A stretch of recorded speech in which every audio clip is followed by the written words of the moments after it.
पुरुषोत्तम मास में क्या करना चाहिए? शास्त्रों में कहा गया है कि इस महीने में भगवान विष्णु का पूजन, गीता पाठ, रामायण और भागवत कथा सुनना, तुलसी पूजा, गरीबों को दान, गौ सेवा, ब्राह्मण भोजन, भजन और कीर्तन बहुत शुभ माना जाता है। इस महीने में क्रोध, झूठ, निंदा और पाप कर्मों से दूर रहना चाहिए। भगवान कृष्ण की शिक्षा। एक बार अर्जुन ने भगवान कृष्ण से पूछा, हे माधव, पुरुषोत्तम मास इतना श्रेष्ठ क्यों है?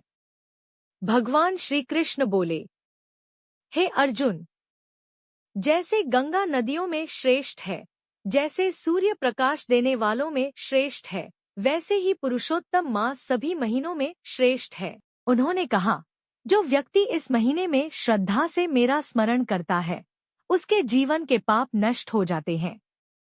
अधिक मास का संदेश।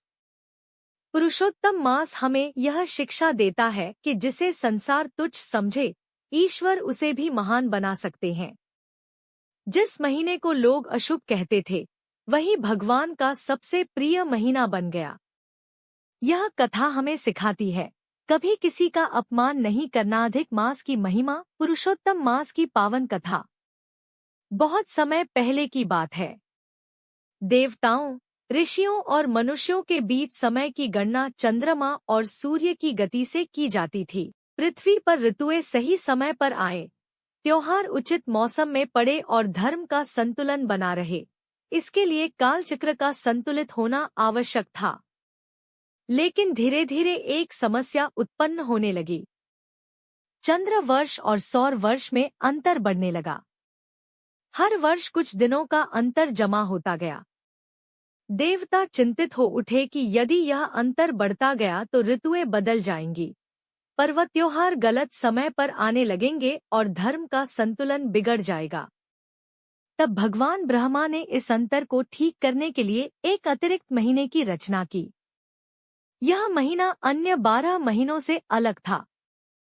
क्योंकि यह अतिरिक्त था, इसलिए इसका कोई निश्चित स्थान नहीं था। लोगों ने इसे अधिक मास कहा, लेकिन इस नए महीने का जीवन अत्यंत दुखद था। अधिक मास का अपमान। 12 महीने बड़े गर्व से रहते थे। चैत्र कहता, मैं नववर्ष लेकर आता हूँ। हे अधिक मास, मैं तुम्हारी पीड़ा समझता हूँ। नहीं, बल्कि अत्यंत भाग्यशाली हो। अधिक मास आश्चर्य से भगवान की ओर देखने लगा।